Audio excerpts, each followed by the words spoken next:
Hey guys, welcome to another edition of Pete's Garage. In this episode, we're going to be talking about how to change your spark plugs. Now we're going to be doing this on a 50 horsepower Tohatsu. If you have a 40 or a 60, follow these steps. They're going to work great for you. If you don't have a 40, 50, or 60, you need to follow your owner's manual. Spark plugs, you should be changing these out after the first 20 hours or the first month, and then after that every 100 hours or every 6 months. Change spark plug, you're going to need spark plugs.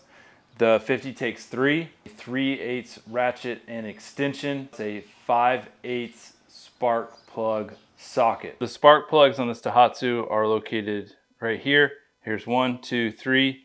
First thing we're going to do is we're going to remove the caps.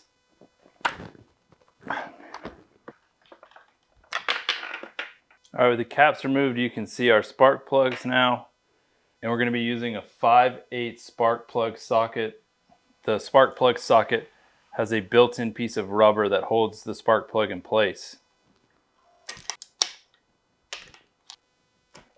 We've got our new spark plugs and our old spark plugs. And it's a good idea when you pull your spark plugs, lay them out, remember the order that you've laid them out in, and compare them. And what you want to look for is one of them that looks different from the rest.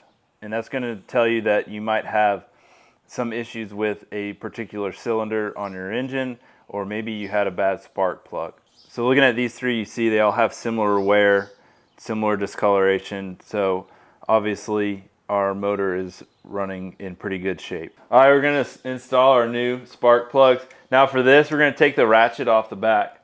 And the reason we're going to do that is we do not want to cross thread these. And having that ratchet off the back is going to give us a little bit better feel for that spark plug going in. Again, you just want to make sure you don't cross thread it. You can see here on the back of the box, it tells you how far you need to tighten them.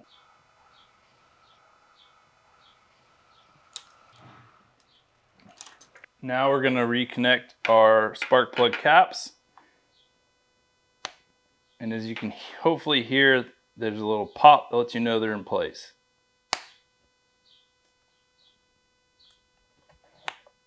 There you go, new spark plugs.